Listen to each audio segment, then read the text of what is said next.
오늘의 말씀 예레미야 31장 31절부터 40절 말씀. 하나님 아버지 감사합니다. 하루를 또 시작하는 이 아침, 또 한 주를 시작하는 월요일 이 아침을 말씀과 기도로 시작하게 하시니 감사합니다. 날마다 우리 예수님께서 바라보셨던 것처럼 하늘 문이 열리고 하나님의 영광을 바라보며 살아가는 성도들이 되게 하여 주옵소서. 예수님의 이름으로 기도합나이다. 아멘. 할렐루야. 오늘 하루도 하나님의 은혜가 여러분 삶 가운데 넘쳐나고 주님과 동행하는 복된 하루가 되시기를 바랍니다. 오늘 우리에게 주신 하나님의 말씀은 예레미야 31장 31절에서 40절 말씀입니다. 결혼식은 신랑과 신부가 평생 함께 하겠다는 언약을 맺는 예식입니다. 그런 의미에서 결혼식은 중요합니다. 그렇지만 결혼식보다 더 중요한 것이 있습니다. 정말 중요한 것은 무엇일까요? 결혼 후에 함께 그 약속, 그 언약을 지키며 살아가는 삶이죠. 성경은 하나님과 이스라엘의 관계를 남편과 아내로 비유합니다. 하나님은 당신의 백성과 언약을 통해 관계를 맺으십니다. 31절 말씀을 보도록 합니다. 여호와의 말씀이니라. 보라, 날이 이르리니 내가 이스라엘 집과 유다 집에 새 언약을 맺으리라. 하나님은 장차 이스라엘 집과 유다 집에 무엇을요? 새 언약을 맺을 것이라고 선포하십니다. 이 언약은 어떠하죠? 32절 말씀을 보도록 합니다. 이 언약은 내가 그들의 조상들의 손을 잡고 애굽 땅에서 인도하여 내던 날에 맺은 것과 같이 아니할 것은 내가 그들의 남편이 되었어도 그들이 내 언약을 깨뜨렸음이라. 여호와의 말씀이니라. 이 언약은 이스라엘과 유다가 철저하게 깨뜨려버렸던 옛 언약과는 다릅니다. 하나님은 이스라엘을 사랑하셔서 언약을 맺으셨지만 이스라엘은 그 사랑을 거절하고 배신하고 언약을 깨뜨려버렸습니다. 하나님은 이스라엘의 남편이었지만 그들은 신부, 아내의 역할을 다하지 않고 영적 간음을 저질렀습니다. 그래서 언약은 파기되었습니다. 옛 언약은 이스라엘 백성을 하나님의 백성으로 세우는데 결국 실패해버리고 만 것입니다. 그러나 이 실패는 하나님이 그들과 맺으셨던 그 언약이 불완전했기 때문이 아닙니다. 이 언약은 완전하지만 이스라엘 백성이 그 언약을 지키기에 무력하고 연약했기 때문입니다. 그런데 이제 하나님께서는 그들과 새 언약을 맺으시겠다는 것입니다.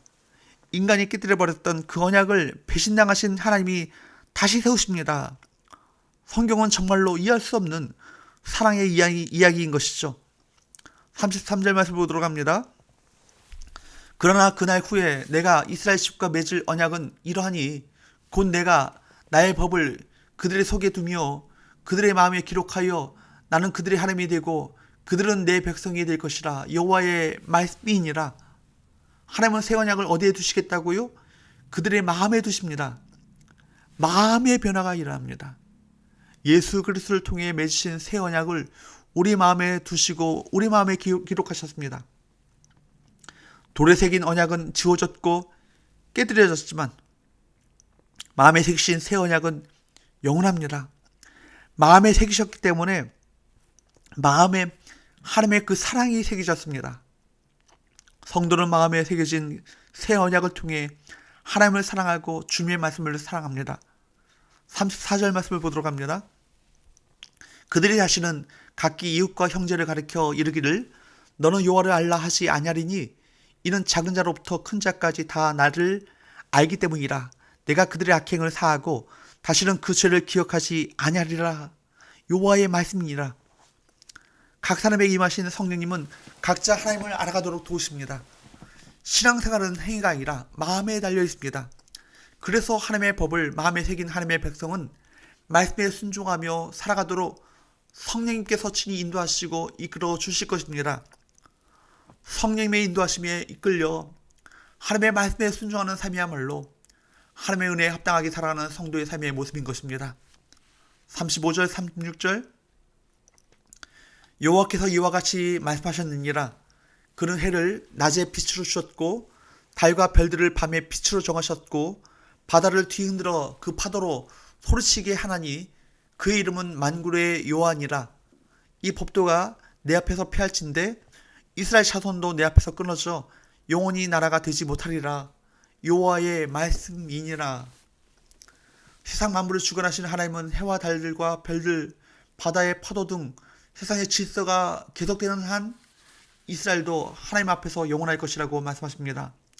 세상이 다 뒤집혀진다 할지라도 결코 이스라엘을 포기하지 않으시다는 말씀이죠. 37절입니다. 여호와께서 이와 같이 말씀하시니라. 위에 있는 하늘을 측량할 수 있으며 밑에 있는 땅의 기초를 탐지할 수 있다면 내가 이스라엘 자손이 행한 모든 일로 말미암아 그들을 다 버리리라. 여호와의 말씀이니라. 누군가 하늘을 측량하고 땅의 기초를 탐지할 수 있다면 이스라엘을 버리시겠다고 말씀하십니다. 이 말은 무슨 말이죠? 누가 그 하늘을 측량하며 땅의 기초를 다 탐지할 수 있겠습니까? 이 말은 반어법이죠. 반어법은 강조의 목적으로 쓰여집니다. 그 속뜻은 무엇입니까? 절대로 버리시지 않겠다는 것입니다. 매우 사랑하시기 때문입니다. 그날에 주님께서는 예루살렘 성을 다시 건축하십니다. 38절 말씀을 보도록 합니다. 보라, 날이 이르리니 이 성은 하나넬 망대로부터 모퉁이에 이르기까지 여호와를 위하여 건축될 것이라. 여호와의 말씀이니라. 여호와를 위하여 건축될 것이라. 헛된 왕자를 유지하기 위해서가 아니라 영원하신 왕 여호와를 위하여 다시 건축될 것입니다. 이 성은 어떤 성입니까? 이 땅에 세우신 교회요, 장차 임할 새 예루살렘을 말합니다. 새 언약의 말씀 위에 세워진 하나님을 위한 공동체입니다. 하나님의 친히 당신을 위해 세우신 공동체인 교회는 새 언약 안에서 영원할 것입니다. 또한 이 새 예루살렘 성 교회에 관한 이 말씀은 예수 그리스도의 제 이름으로 온전히 성취될 것입니다. 여러분, 지금 한국교회는 안팎으로 크나큰 위기를 맞이하고 있습니다. 현실, 곧 눈에 보이는 이러한 현상으로 말미암아 사람들 중에는 미래의 교회가 점차 힘을 잃고 심지어 소멸할 것이라고까지 말하는 이들이 있습니다. 그들은 교회가 시대의 사물이며 어느 시점에 지나면 결국 소멸되고 말 것이라고 말합니다. 그러나 이런 말을 하는 사람들은 교회가 근본 누구에 의해 세워졌으며 누구로 인해 지탱되는지, 누가 교회의 진정한 주인인지를 알지 못하는 자들이죠. 하나님께서 영원하신 것처럼 교회의 역사 영원히 계속될 것입니다. 여러분, 교회의 역사를 보면 교회에 닥친 시련은 오히려 그를 통해 교회가 회개하고 복음의 본질로 돌아가게 되었고 하나님을 더욱더 간절히 찾게 되었으며 그로 인해 부흥의 기회가 되었던 사실을 역사 가운데 보게 됩니다. 저는 지금 한국교회가 겪고 있는 시련은 위기이지만 동시에 기회라고 생각합니다. 교회에 닥친 시련을 통해 교회는 더 정결하게 되고 그동안 교회 안에 들어온 세속적인 때가 벗겨지는 은혜가 있게 될 것을 확신합니다. 39절부터 40절입니다. 측량줄이 곧게 가렙 언덕 밑에 이르고 구하러 돌아 시체와 제 모든 골짜기와 기드론 시내에 이르는 모든 곳이 곧 동쪽 마문의 모퉁이에 이르기까지 여호와의 거룩한 곳이니라. 영원히 다시는 뽑거나 전복하지 못할 것이니라.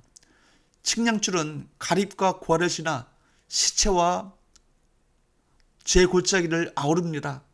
기드론 시내에 이르기까지 모든 땅이 여호와의 거룩한 곳이 됩니다. 하나님의 구원이 상한 곳, 망가진 곳, 버려진 곳 모든 영역에 미치게 됩니다. 하나님이 다시 세우시고 절대로 다시는 허물어지지 않는 이 놀라운 구원을 새 언약의 말씀 안에서 이루십니다.